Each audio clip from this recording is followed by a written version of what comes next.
কয়দিনই change হয়ে গেছে মারা গেল। এটা আগে থেকে কোনো কিছুই বোঝা যায় নাই। সম্পূর্ণ ভালো গরু, সুস্থ গরু আমি খাওয়াই বইলে বাইন্দা রাখছি। আমার তো এই যে জ্বালানা, এদিকে জ্বালানা দিয়ে আমি সবসময় দেখি। পরে একবার দেখি হামলাই, পরে আমি ওই সাথে সাথে আসলাম। আসার পরে দেখি গরুর তাপমাত্রা সব কিছু ঠিক আছে। পরে খালি শোয় আর উঠে, শোয় আর উঠে। পরে এইভাবে করতে করতে পরে আমি মাথায় পানি দিলাম, দেওয়ার পরে এই আপনারে ফোন দিলাম। ফোন দেওয়ার পরে জাহাঙ্গীর ভাই আপনারে নিয়ে রওনা দিল। এই পানি ঢালতে ঢালতে আপনারা যতটুকু শুধু আসতে সময়, এরই মধ্যেই জীবন গেল।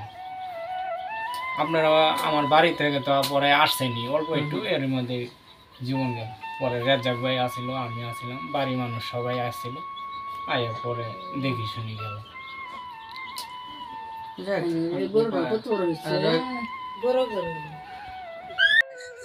কিনেও দিয়েছিলাম, আমিও ছিলাম সাথে। কেনার সময় আমি ছিলাম, ভাই তো অনেক পছন্দ করে গরুটা কিনছিল, আমি হাটেও ছিলাম। আর গরুটা তো ইদানিং গরুটা অনেক সিলসিল হয়ে গেছে, সুন্দর।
অ্যানথ্রাক্স, হ্যাঁ, ত্বক একটা রোগ, অ্যানথ্রাক্স যাকে বলে। এটা হঠাৎ করেই ধরেন মারা যাবে, মারার পরে আপনার এই নাক দিয়ে আপনার রক্ত আসবে, মানে ব্লিডিং হবে আপনার, মানে রক্তটা হবে আপনার বদ রক্ত, মানে কালো জাতীয়, এবং পায়খানার রাস্তা দিয়ে আপনার আলকাতরা যুক্ত মানে রক্ত বের হবে, মল বের হবে। আলকাতরা, যেভাবে আলকাতরা বোঝেন না, কালো কালো, ঠিক আছে। এই ধরনের অন্তত দুইটা যদি আপনার এই সিমটম থাকে, তাহলে মনে করবেন যেটা তোয়ারকা হয়েছে। আর এই এলাকায় যদি গরু মারা যায়, আরো কি গরু মারা গেছে, যে অনেক গরু মারা গেছে, আর দুই সাইডে মারা গেছে, তাহলে এগুলো তোয়ারকা। আসলে তোয়ারকা দেখা যায় যে এই এলাকায় থাকে, দেখা যায় অনেক গরু মারা যায়, মাঝে মাঝে মারা যায়। এই এলাকায় এরকম গেছে। তোয়ারকার কি ভ্যাকসিন আছে? আপনাকে গরু যায়নি, আমার এক জেঠতো ভাইয়ের পালের গরু ছিল, মারা গেলে মান্নার, তারপর আজমের, জংলুর ভালো গরু, ওইটা মুখ দিয়ে গোলটা আসছিল। এটা তো এটা তো আসলে ওইভাবে ধরা ইয়ে করেন, কোনো রক্ত দেখেন তো, কোনো বিলাক আছে, মানে কোন কালো মালো একদম ফ্রেশ, দেখছেন, ঢুকা দেন একদম ফ্রেশ।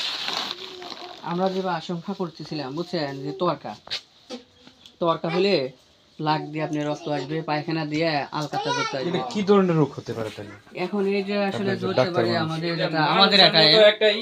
আমাদের একটা হয়তো পারে আপনার কোনো যেরকম পয়জনিং, যেমন বিষক্রিয়া হতে পারে, কোনো থেকে বিষক্রিয়া হয়েছে, এই ধরনের আশঙ্কা করতে পারে।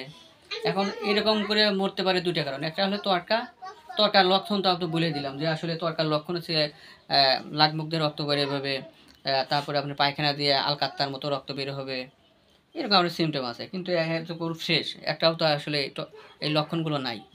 এখন আমরা যেভাবে টের পেলাম, কারণ গরু আমি তো আইসি প্রায় 2:45টার সময় আইসে দেখলাম যে গরুটা এখনও গাও গরম আছে, অত্যন্ত ভালো গরু।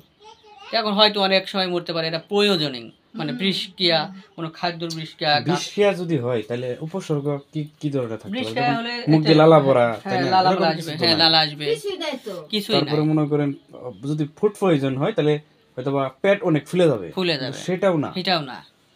এটা আশ্চর্য বিষয় হ্যাঁ না? আপনি দুটো পয়েন্ট কথা ধরছেন, খুব সুন্দর দুটো পয়েন্ট ধরছেন, যে বৃষ্টি হলে লালামালা আসবে এরকম হবে, আবার ফুড পয়জন হলেও পেট ফুলে ফুলে যাবে, যাবে। তাহলে কোনো কিছু নেই, একদম ভালো করো। হুম। এখন এই বিষয়টা আসলে আসলে এখন কি বলবো, আর আসলে বলার মতো নাই। মানুষও তো অনেক সময় এরকম মারা যায়। এখন এগুলো আসলে অ্যাকচুয়ালি আপনার দেখা যায় এর মানে সব কিছু পরীক্ষা নিরীক্ষা না ছাড়া এগুলো বলা যায় না। অ্যাকচুয়ালি যদি আপনার রিপোর্ট চান তাহলে একে ল্যাবেলে পরীক্ষা করতে হবে, কি মৃত্যুর কারণ তাহলে জানা মৃত্যুর যাবে? কারণটা উদ্ঘাটন করা যাবে যে আসলে মৃত্যুটা হয়েছে কি কারণে।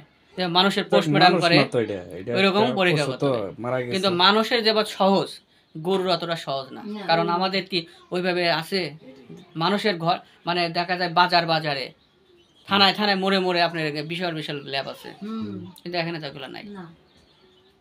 এখন কি করা, এখন আসলে এখন এইটাই বুঝতে পারতেছেন আসলে